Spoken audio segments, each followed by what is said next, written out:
খবৰ কেনেকুৱা ভাল নে বেয়া সবৰে বেংক একাউন্ট আছে নে নাই কাৰ কাৰ আছে হাত দামকচোন বাপৰে ঠিক আছে আজি বা কালি আজিয়ে পইচাটো সোমাব কিন্তু কাৰোবাৰ কালি বা পৰহিৰ ভিতৰত সোমাব ঠিক আছে ভাল লাগিছে নে বেয়া লাগিছে ভাল লাগিছে যদি মাৰ আকৌ হাত চাপৰি এটা মাইক ভাল কৰি এতিয়া ভাল লাগিছে প্ৰধানমন্ত্ৰী নৰেন্দ্ৰ মোদী ডাঙৰীয়া তৃতীয়বাৰৰ বাবে ভাৰতৰ প্ৰধানমন্ত্ৰী নিৰ্বাচিত হোৱাৰ পিছত তেখেতে ভাৰতবাসী ৰাইজক এটা প্ৰতিশ্ৰুতি দিছিলে নিৰ্বাচনৰ সময়ত যে মই যদি তৃতীয়বাৰৰ বাবে প্ৰধানমন্ত্ৰী হওঁ তেতিয়াহ'লে মই আৰু 5 কোটি ভাৰতবাসীক প্ৰধানমন্ত্ৰী আৱাস যোজনাৰ ঘৰ উপলব্ধ কৰোৱা প্ৰধানমন্ত্ৰী ডাঙৰীয়াক আপোনালোকে ভোট দিছিলে বা যোনে ভোট দিয়াও নাই আজি প্ৰধানমন্ত্ৰী ডাঙৰীয়াই শাসনভাৰ লৈয়ে তেওঁ প্ৰথম মনত পেলাইছিলে যে নিৰ্বাচনৰ সময়ত মই কি প্ৰতিশ্ৰুতি দিছিলোঁ তেওঁ প্ৰথম প্ৰতিশ্ৰুতি দিছিলে যে মই আৰু 5 কোটি মানুহক প্ৰধানমন্ত্ৰী আৱাস যোজনাৰ ঘৰ দিম জ্যেষ্ঠজনক মই স্বাস্থ্যৰ বিনামূলীয়া সুবিধা প্ৰদান কৰিম কৰ্মচাৰীসকলৰ বাবে ইউনিফাইড পেনশন স্কিম আনিম এই ধৰণে তেখেতে যিমান প্ৰতিশ্ৰুতি দিছিলে এই গোটেইবোৰ প্ৰতিশ্ৰুতিয়ে তেওঁ বাস্তৱত ৰূপায়ণ কৰাৰ বাবে আজি কামত আগবাঢ়িছে আমাৰ অসমত আমি বহুত বিলাক প্ৰধানমন্ত্ৰী আৱাস যোজনাৰ ঘৰ ইতিমধ্যে আমি নিৰ্মাণ কৰিছো আমাৰ ৰাজ্যখনত এতিয়ালৈকে 20 লাখতকৈও অধিক লোকে পকী গৃহ লাভ কৰিবলৈ সক্ষম হৈছে আৰু মোৰ মনত আছে যে নিৰ্বাচনৰ আগত মাৰ্চ মাহত যোৰহাট জিলাৰ মেলেং মেটেলিত পথাৰত আমি এখন সভা আহ্বান কৰিছিলো আজি যেনেকে আমি 3,88,000 লোকক প্ৰথম কিস্তিৰ ধন দিম সিদিনাখন আমি একেলগে 5,55,555 গৰাকী হিতাধিকাৰীৰ হাতত আমি ঘৰৰ চাবি তুলি দিছিলো তাৰ আগতেও যাৰ ভূমি নাছিলে তেওঁলোকক এটা ক্লাষ্টাৰলৈকে আমি নাহৰকটীয়াত 113 ঘৰ মানুহক একেলগে সমজুৱা ভাৱে এটা আমি আৱাস যোজনাৰ কলনী নিৰ্মাণ কৰি দিছিলো তাৰ আগতে সেপ্টেম্বৰ মাহত আমি 1,71,593 গৰাকী আৰু যোৱা বছৰৰ 9 জানুৱাৰী আমি প্ৰধানমন্ত্ৰী আৱাস যোজনাৰ 50,000 লোকৰ গৃহ প্ৰৱেশ অনুষ্ঠান আৰম্ভ কৰিছিলো মই যদি আপোনালোকক অলপ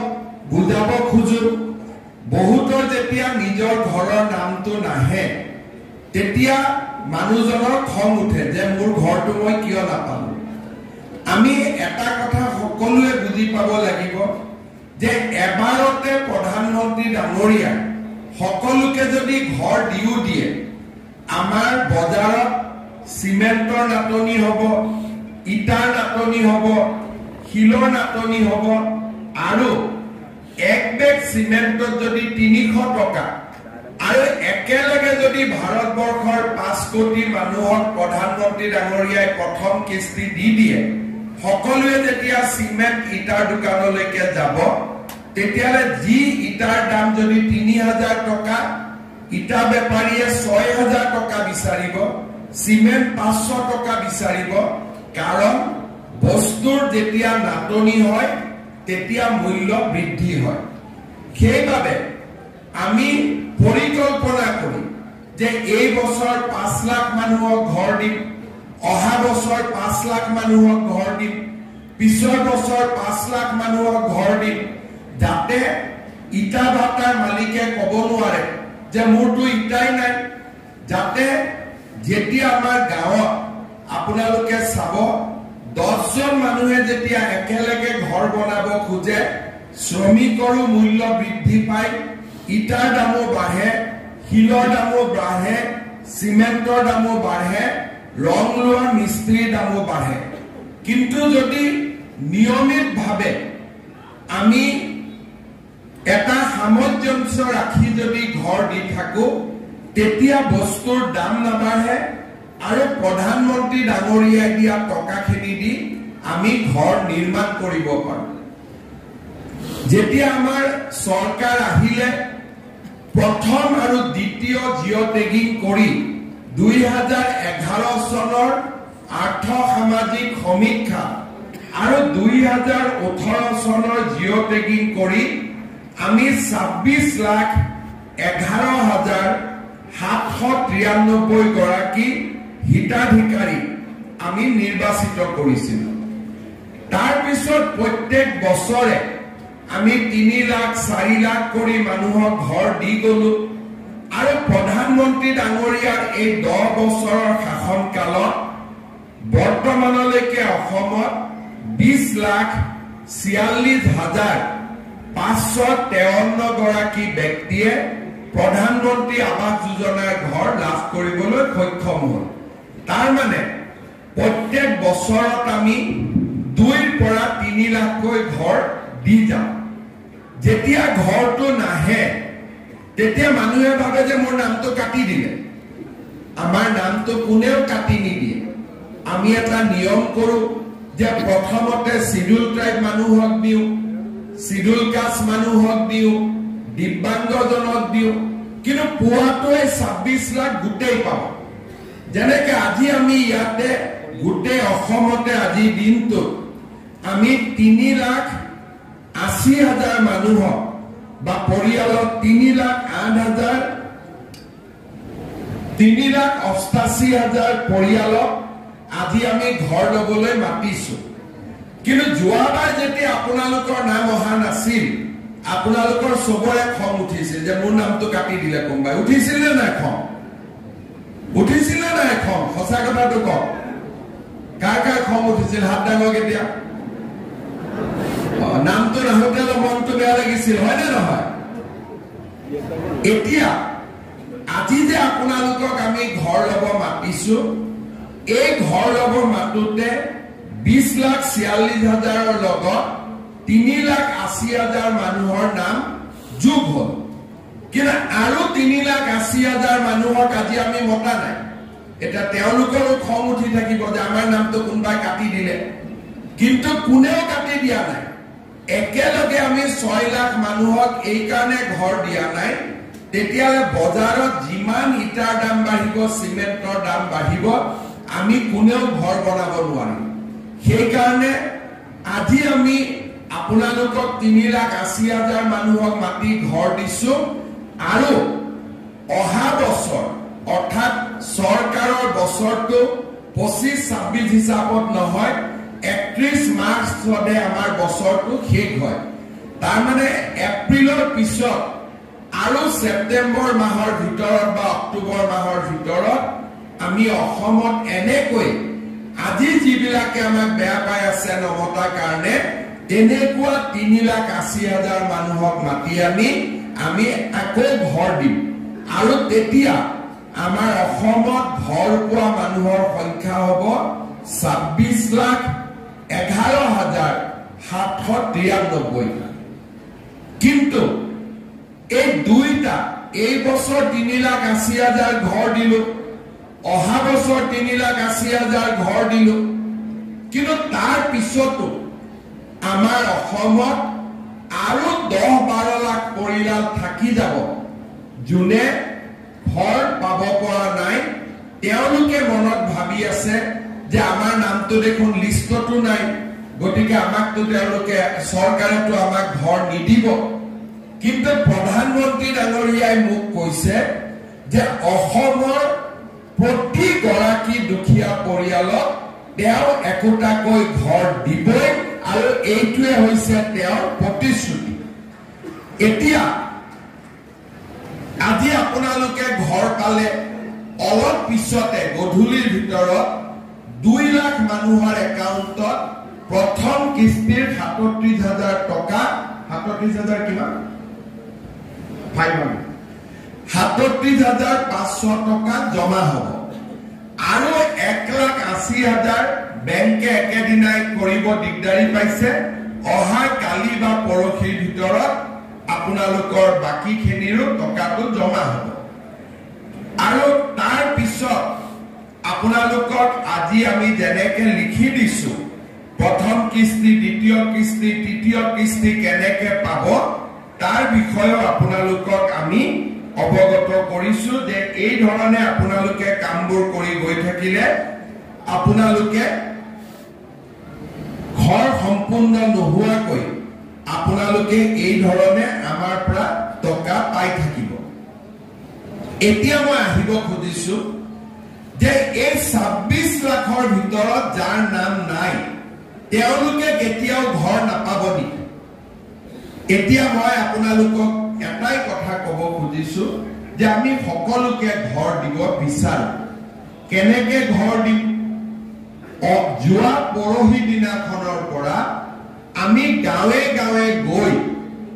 আৰু এবাৰ জিঅ' টেগিঙৰ ব্যৱস্থা কৰিছো এইবাৰ এই জিঅ' টেগিঙৰ ব্যৱস্থাটো আমি অলপ বেলেগ কৰি কৰিছো যাতে কোনেও জিঅ' টেগিঙৰ নামত আপোনালোকৰ পৰা 10,000 15,000 টকা ল'ব নোৱাৰে কোনেও যাতে ঘৰৰ নামত টকা পইচা ল'ব নোৱাৰে এতিয়া মই আমাৰ একা ডাঙৰীয়াক মই জনাম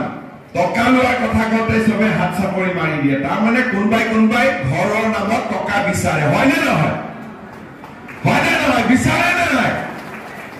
এইটোৱে হৈছে আটাইতকৈ ডাঙৰ কথা আপোনালোকক এইবাৰ আমি এটা হোৱাটছআপ নম্বৰ দিম আৰু যোন বেটাই আপোনালোকৰ পৰা টকা বিচাৰিব তাৰে নাম হোৱাটছআপত আপোনালোকে পঠাই দিব হ'বনে আৰু বাকি তাক কি কৰিব লাগে তাৰ ব্যৱস্থাটো মই কৰিম হ'ব গতিকে আপোনালোকে প্ৰথম কিস্তিটো তাক টকা নিদিব দ্বিতীয় কিস্তিটো টকা নিদিব তৃতীয় কিস্তিটো টকা নিদিব দিব নেকি আকৌ টকা কাকো টকা নিদিব হ'ব নে দিয়াৰ মন আছে নেকি কেইগৰাকীমান মনে মনে আছে দিয়ে যদি মোকে দিয়ক আৰু যদি দিব মন আছে দিব মন আছে নে নাই যদি দিব মন নাই তেতিয়ালে কাকো নিদিব আৰু কোনবাই পইচা খুজিলে হোৱাটছআপ নম্বৰটোত আপোনালোকে কমপ্লেইন পঠাই দিব যে মোৰ পৰা অমুকে টকা খুজিছে আমি তাৰ ওপৰত ব্যৱস্থা লম এতিয়া মই ক'ব খুজিছো কি যে যোৱা পৰহি দিনাখনৰ পৰা আমি অসমত গাঁৱে ভূঞে নতুনকৈ জিঅ' টেগিঙৰ ব্যৱস্থা কৰিছো এই 26 লাখেটো ঘৰ পাবই আজি যোনে পালে তেওঁলোকে পালে সেপ্টেম্বৰ মাহৰ আগতে আমি আৰু 3,80,000 মানুহক ঘৰ দিম যাতে 26,11,793টা ঘৰ সম্পূৰ্ণ হৈ যায় কিন্তু আৰু 10-12 লাখ মানুহে আমাৰ মতে ঘৰ পাব লাগে কেনেকে পাব তেওঁলোকে এইবাৰ আমি নিয়ম কৰিছো কি যে আমাৰ বিভাগৰ কৰ্মচাৰীসকল গাঁৱলৈকে নাযায় গাঁৱত কোন যাব আমাৰ জীৱিকা সখী বাইদেউসকলক এইবাৰ আমি ট্ৰেইনিং কৰি দিছো যে আপোনালোকে কাষৰ গাঁওখনত নিজৰ গাঁওখনত নহয় কাষৰ গাঁওখনত গৈ ঘৰ নোহোৱা মানুহৰ ফৰ্ম ফিল আপ কৰক আৰু ঘৰটোৰ ফটো তোলক এই কামত জীৱিকা সখী বাইদেউসকলৰ লগতে গাঁৱৰ যদি কোনোবা আৰু লোকে কয় যে ময়ো সহায় কৰি দিম দুখীয়া মানুহখিনি দেখুৱা আমাৰ বিধায়কসকলেও যদি কয় যে মোৰো মানুহ এজন লগত দি দিম কোনো আপত্তি নাই কাৰণ প্ৰত্যেকজন দুখীয়া মানুহৰ ফটো উঠক আমাৰ কি আপত্তি মোদী ডাঙৰীয়াই পইচা দিব আমাৰ লওঁতে কি আপত্তি আছে আমাৰ লওঁতেতো কোনো আপত্তি নাই খালি যোগ্যজনে পাব লাগে অযোগ্যজনে পাব নালাগে প্ৰথমতে জীৱিকা সখী বাইদেৱে আপোনালোকৰ গাঁৱলৈকে গৈ ফটো উঠাব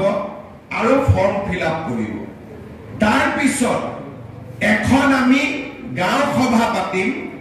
গাঁও সভাখনত গাঁৱৰ মানুহে বহি সিদ্ধান্ত ল'ব যে এওঁৰ ঘৰটো পাকা, গতিকে এওঁৰ ঘৰৰ নামটো যদি আমি দি দিওঁ পিছত আমাৰ গাঁওখনৰ নামটো বদনামী হ'ব। গতিকে সঁচা দুখীয়া দৰিদ্ৰ মানুহখিনিৰ নাম গাঁও সভাই নিৰ্ধাৰণ কৰি দিব। প্ৰথমতে জীৱিকা সখী বাইদেউসকলে ফটো তুলিব আৰু ফৰ্ম ফিল আপ কৰিব। তাৰ পিছত এইখিনি গাঁও সভালৈকে যাব। গাঁও সভাত যদি কোনোবা দুখীয়া মানুহৰ নাম কাটি দিয়ে আমি ব্লক পৰ্যায়ত এখন কমিটি গঠন কৰি দিম। ব্লক পৰ্যায়ৰ কমিটিত তাৰ আকৌ এবাৰ বিবেচনা হ'ব। তৃতীয়বাৰ জিলা পৰ্যায়ত গৈ তাৰো বিবেচনা হ'ব। এতিয়া কোনোবাই যদি গাঁও সভাটোৰ নামটো নোসোমালে, জীৱিকা সখী বাইদেউ মোৰ ঘৰলৈকে নগ'ল আৰু জিলা পৰ্যায়তো মোৰ নামটো নোসোমালে, এইবাৰ আমি আৰু এটা নিয়ম কৰিছো যে নিজৰ ঘৰৰ ফটোটো নিজে উঠাইও পোৰ্টেলত দি দিব পাৰিব। তাৰমানে আমি কোনো মানুহৰ আমাক সহায় নালাগে। যদি মই ভাবো যে মোক অন্যায় কৰা হৈছে, মোৰ ঘৰৰ ফটোটো তুলি মই নিজে আপলোড বা পোৰ্টেলত উঠাই দিব পাৰো। তাৰো কোনটো পোৰ্টেলত আমি কেনেকৈ উঠাই দিব পাৰো তাৰ বিষয়েও চৰকাৰে বাতৰি কাকত আৰু টিভিত বিজ্ঞাপনৰ ব্যৱস্থা কৰিছে। প্ৰথমতে জীৱিকা সখী বাইদেউসকলে এছেছমেণ্ট কৰিব। তাৰ পিছত আমি আৰু 10 দিন সময় দিম য'ত নেকি নিজে নিজৰ ফটো তুলিব পাৰে। এতিয়া নিজৰ ফটো তুলোতেতো নিজে টকা ল'ব নোৱাৰে, গতিকে এইবাৰ আমি ব্যৱস্থা কৰিছো যে সেলফ লোডিং, তাৰমানে মোৰ ঘৰৰ ফটোটো মই তুলি মই পোৰ্টেলত তুলি দিম। গতিকে তেতিয়াতো কোনেও পইচা ল'ব নোৱাৰে। কোনোবা দুখীয়া মানুহৰ ঘৰত যদি জীৱিকা সখী বাইদেউ যোৱা নাই, ফৰ্মখন ফিল আপ কৰা নাই, তেতিয়াহ'লে গাঁৱৰ যিকোনো সংঘৰ ল'ৰা এজনে, যিকোনো আমাৰ ডেকা ল'ৰা এজনে দুখীয়া মানুহৰ ঘৰটোৰ ফটো তুলি ফটোটো আপলোড কৰি দিব পাৰিব। যোৱা ইলেকশ্যনৰ সময়ত যদি আপোনালোকৰ মনত আছে, মই প্ৰত্যেকখন ইলেকশ্যনৰ মিটিঙতে কৈছিলো যে এতিয়াৰ পৰা জিআৰএছক নালাগে, গাঁও পঞ্চায়তৰ ছেক্ৰেটাৰী নালাগে, যাক ঘৰ লাগে সি নিজে জিঅ' টেগিং কৰিব পাৰিব। আৰু এই ইলেকশ্যনৰ সময়ত দিয়া প্ৰতিশ্ৰুতিটো আমি পালন কৰি এইবাৰ প্ৰথম জীৱিকা সখী বাইদেউ আৰু দ্বিতীয়তে জীৱিকা সখী বাইদেউ যদি আমাৰ ঘৰলৈকে নাযায়, নিজৰ সেলফ নিজৰ ফটো নিজে তুলি আমি এই ফটোটো পোৰ্টেলত দিব পাৰো। ইয়াৰ পিছত পোৰ্টেলত যেতিয়া আপোনালোকে ফটো দিব, কোনটো কেঁচা ঘৰ, কোনটো পকী ঘৰ, বাকি যিখিনি প্ৰশ্ন আছে যে কৃষি মাটি কিমান, চৰকাৰী কৰ্মচাৰী ঘৰত আছে নেকি, এই গোটেই প্ৰশ্নবিলাকৰ লগত মিলাই আমি জিলাত এখন হিতাধিকাৰী তালিকা নিৰ্বাচন কৰিম। আৰু লাষ্টত একেবাৰে শেষত আমাৰ চৰকাৰৰ কৰ্মচাৰীসকলে গৈ আপোনালোকৰ ঘৰটোৰ ফাইনেলি যি লেটিচিঅ লগ্নিটিঅ যি লাগে এই গোটেইবিলাক লৈ সিলেক্টেড তালিকাখনৰ ওপৰতে তেওঁলোকে গৈ ফটোটো আকৌ এবাৰ আপলোড কৰিব। কাৰণ নিজে ফটো তোলোতে জীৱিকা সখী বাইদেৱে ফটো তোলোতে ভুলো হ'ব পাৰে, কিন্তু যেতিয়া চৰকাৰী কৰ্মচাৰীয়ে গৈ ফটো তুলিব তাত আৰু টকা পইচা দিবলগীয়া একো নাথাকিব, কাৰণ সেইখনে হ'ল সিলেক্ট লিষ্ট, অৰ্থাৎ ফাইনেল লিষ্টখনৰ ওপৰতহে তেওঁলোকে গৈ ফটো তুলিব। গাঁও সভা তাৰ আগতেই হৈ যাব, ব্লক তাৰ আগতেই হৈ যাব, জিলা তাৰ আগতেই হৈ যাব। আপোনালোকে গমেই পাব যে মোৰ নামটো সিলেকশ্যন হৈ গ'ল। তাৰ পিছত আনুষ্ঠানিকতাখিনিহে আমাৰ চৰকাৰী কৰ্মচাৰীসকলে কৰিব আমাৰ অসমত প্ৰধানমন্ত্ৰী আৱাস যোজনাৰ ঘৰ বিতৰণৰ ক্ষেত্ৰত যিমান দুৰ্নীতিৰ অভিযোগ আছিল এই গোটেইবিলাক নোহোৱা কৰি এইবাৰ আমি এনে সুন্দৰ ব্যৱস্থাৰে নতুনকৈ আমি নোপোৱা মানুহখিনিৰো ঘৰ আমি বিতৰণ কৰাৰ বাবে বা ঘৰৰ তালিকা আমি সিলেক্ট কৰাৰ বাবে সিদ্ধান্ত গ্ৰহণ কৰিছো অৰ্থাৎ মই তিনটা কথা আপোনালোকক কৈছো আজি যিসকলে সভাত আহিছে তেওঁলোকে প্ৰথম কিস্তিৰ ধন আজি কালি পৰহিৰ ভিতৰত তেওঁলোকে বেংকৰ একাউণ্টত পাব দ্বিতীয় যাৰ নাম লিষ্টত আছে কোনবাই কৈছে মোৰ নামটো কাটি দিলে কাৰো নাম কোনেও কাটি দিয়া নাই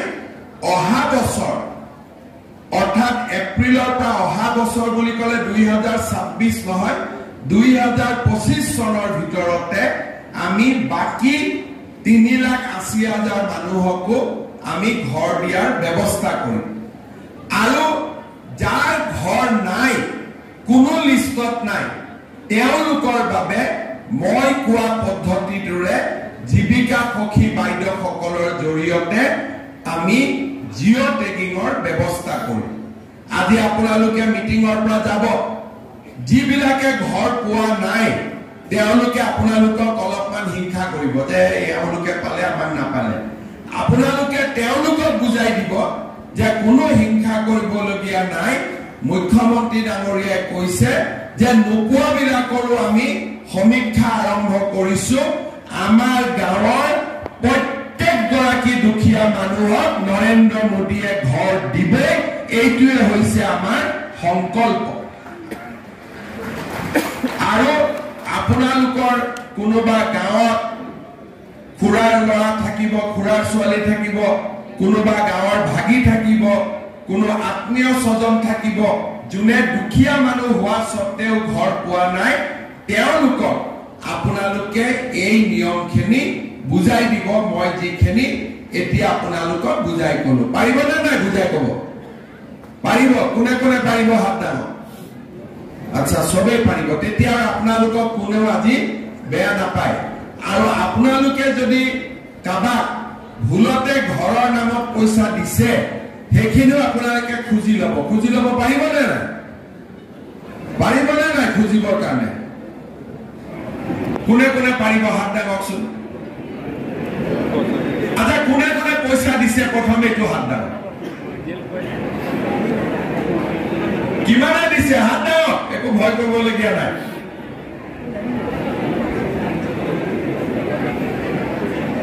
ঠিক আছে যিকেইগৰাকীয়ে হাত দাঙিছে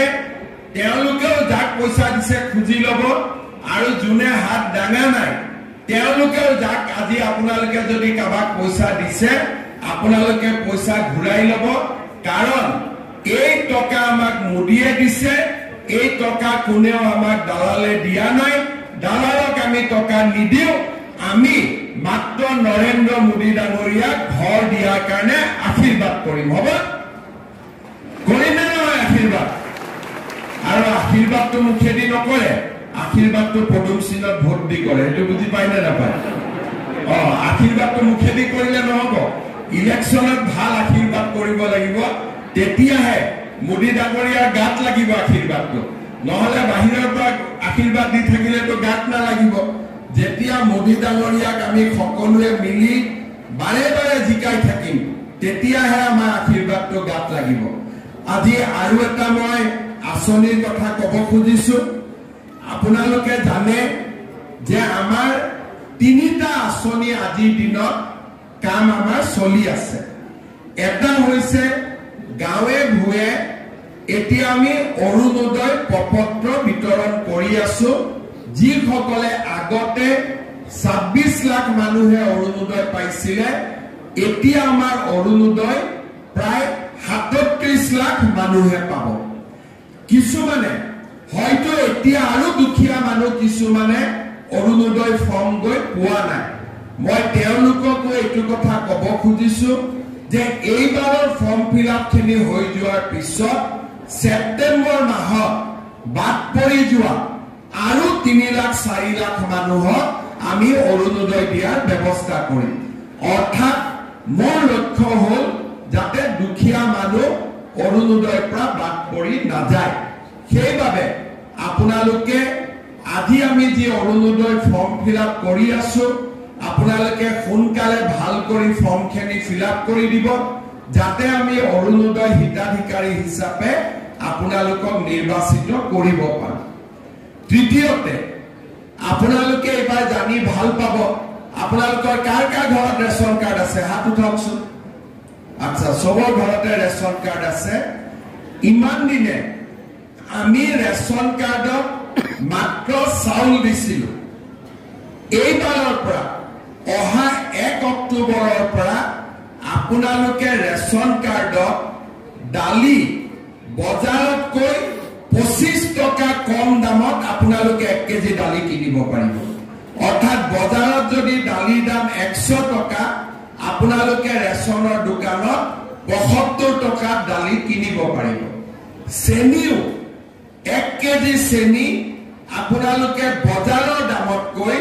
25 টকা কম দামত আপোনালোকে 1 কেজি চেনিও কিনিব পাৰিব আৰু নিমখো বজাৰতকৈ 10 টকা দামত আপোনালোকে 1 কেজি নিমখো কিনিব পাৰিব আৰু যাৰ পৰিয়ালত ৰেচন কাৰ্ডত 5 জনতকৈ বেছি নাম আছে তেওঁলোকক আমি 2 কেজি কৈ দালি 2 কেজি কৈ চেনি আৰু 2 কেজি কৈ নিমখ আমি কম দামত দিয়াৰ ব্যৱস্থা কৰিম তাৰ মানে বজাৰতকৈ এতিয়া চাউলটো আপোনালোকে বিনা পইচাত পালে চাউলৰ লগে লগে দালি নিমখ আৰু চেনিও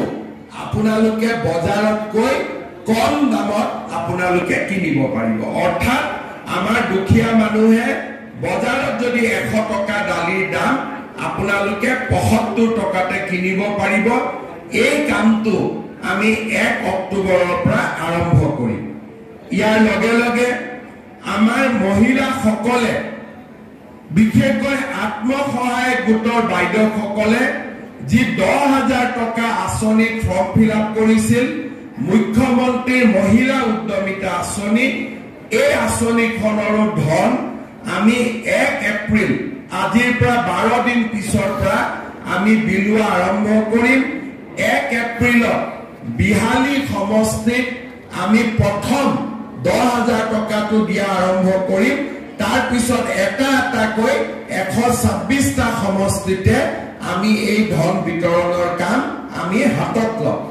আৰু যিসকল মহিলা এই 10,000 টকাটো পোৱাৰ বাবে নিৰ্বাচিত হৈছে তেওঁলোকৰ নাম আমি 1 এপ্ৰিল তাৰিখে ঘোষণা কৰিম ফোন যোগে আপোনালোকক আমি জনাই দিম যে বাইদেউ আপুনি 10,000 টকাটো পাবৰ বাবে আপুনি নিৰ্বাচিত হৈছে এই 10,000 টকাটো পোৱাৰ পিছত যিসকলে এই 10,000 টকাটো ভালকৈ খৰচ কৰিব ভৱিষ্যতে তেওঁলোকক আমি আৰু 25,000 টকা বেংকৰ পৰা 12,500 চৰকাৰৰ পৰা 12,500 টকা দিয়াৰ আমি ব্যৱস্থা কৰিম অৰ্থাৎ 2026 চনত আমি আৰু 25,000 টকা দিয়াৰ ব্যৱস্থা কৰিম খালি শৰ্ত এটাই প্ৰথম 10,000 টো আমি কিবা এটা ব্যবসায়ী নামত তাঁতশালতে কৰিলো মুৰ্গী পুহিলো গাহৰি পুহিলো প্ৰথম 10,000 টকাটো আমি ভাল কামত ব্যৱহাৰ কৰিব লাগিব শ্ৰদ্ধা ৰাইজ আজি আপোনালোকে চিন্তা কৰক আমি বিনামূলীয়াকৈ প্ৰধানমন্ত্ৰী ডাঙৰীয়াই আমাক ঘৰ দিছে বিনামূলীয়াকৈ আমাক চাউল দিছে আমাৰ পৰিয়ালে 1250 টকা অৰুণোদয় আঁচনি লাভ কৰিছে এতিয়া দালিৰ দামো কমিব নিমখৰ দামো কমিব আমাৰ চেনিৰ দামো কমিব আৰু আমি মহিলা উদ্যমিতা হিচাপে 10,000 টকাকৈ আমি লাভ কৰাটো আৰম্ভ কৰিম ইমান দুখীয়া দৰিদ্ৰ মানুহৰ কাৰণে আমাৰ ৰাজ্য কোনেও আগতে এনেকে চৰকাৰী আঁচনি হাতত লোৱা নাছিল এই প্ৰথম বিজেপি আৰু মিত্ৰ দল সকলে লগ লাগি চৰকাৰ গঠন কৰাৰ পিছত এনেকৈ আমি নতুন নতুন আঁচনিৰে দুখীয়া মানুহখিনিক সহায় কৰাৰ বাবে চেষ্টা কৰিছো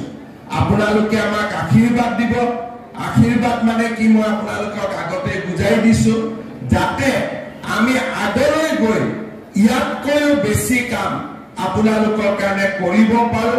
আৰু আপোনালোকক আগবঢ়াই লৈ যাব পাৰো আজি আমাৰ এই সভালৈ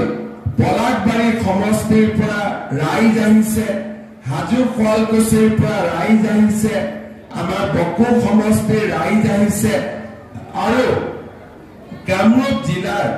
বিভিন্ন সমষ্টিৰ ৰাইজ আজিৰ সভালৈ আহিছে ঠিক সেই ধৰণে আমাৰ অসমৰ প্ৰতিখন জিলা সমজিলা আৰু আমাৰ সমষ্টি ভিত্তিক সভা অনুষ্ঠিত হৈছে আৰু ৰাইজে এই সভাত আমাৰ ভাষণ যাতে শুনিব পাৰে তাৰ বাবেও চৰকাৰে ব্যৱস্থা কৰিছে মই যিহেতু একে সময়তে সকলো সমষ্টিতে যাব নোৱাৰো তাৰ বাবে মই চৰকাৰৰ আঁচনিখিনিৰ বিষয়ে আপোনালোকক পলাশবাৰীৰ পৰাই আপোনালোকক অৱগত কৰিলো নিকা স্বচ্ছ নিযুক্তি নিকা স্বচ্ছ আঁচনি এই গোটেইবিলাকৰ জৰিয়তে আমি অসমত এটা নতুন পৰিৱেশ নিৰ্মাণৰ বাবে দেহে কেহে কাম কৰিছো আপোনালোকে আশীৰ্বাদ দিব আপোনালোকৰ আশীৰ্বাদত আমি যাতে ইয়াতকৈ বেছি কাম আপোনালোকৰ কাৰণে কৰিব পাৰো বহুত বহুত ধন্যবাদ জয় হিন্দ বন্দে মাতৰম এই আঁচনিৰ মাধ্যমেৰে অসমৰ মাননীয় মুখ্যমন্ত্ৰী মহোদয়ৰ অগ্ৰগামী ভূমিকা